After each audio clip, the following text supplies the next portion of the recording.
ஜெபம். என் பெலனாகிய கர்த்தாவே, உம்மில் நான் அன்பு கூறுவேன். கர்த்தாவே, நீர் என் கன்மலையும் என் கோட்டையும் என் இரட்சகரும் என் தேவனும், நான் நம்பியிருக்கிற என் துருகமும் என் கேடகமும் என் இரட்சண்ய கொம்பும் என் உயர்ந்த அடைக்கலமுமாயிருக்கிறார்.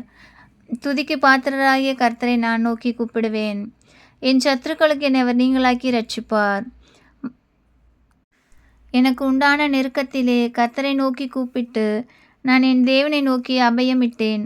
தமது ஆலயத்திலிருந்து என் சத்தத்தை கேட்டார்.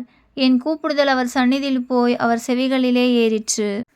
என்னிலே பலவான்களாய் இருந்த என் சத்ருவுக்கும் என்னை பகைக்கிறவர்களுக்கும் அவர் என்னை நீங்களாக்கி விடுவித்தார். என் ஆபத்து நாளில் எனக்கு எதிரிட்டு வந்தார்கள். கர்த்தரோ எனக்கு ஆதரவாயிருந்தார். அவர் என்னை விசாலமான இடத்திலே கொண்டு வந்து என்மேல் பிரியமாயிருந்தபடியால் என்னை தப்புவித்தார். கர்த்தர் என் நீதிக்கும் தம்முடைய கண்களுக்கு முன்னிருக்கிற என் கைகளின் சுத்தத்திற்கும் தக்கதாக எனக்கு பதிலளித்தார்.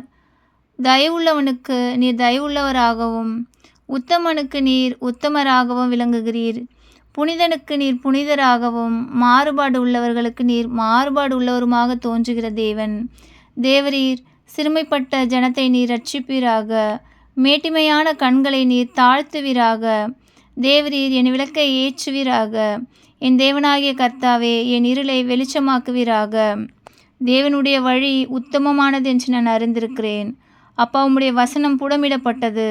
உம்மை நம்புகிற அனைவருக்கும் நீர் கேடகமாக இருக்கிறீர் என்று நான் விசுவாசிக்கிறேன். ஏசப்பா, உம்முடைய இரட்சிப்பின் கேடகத்தை எனக்கு தந்தீர்.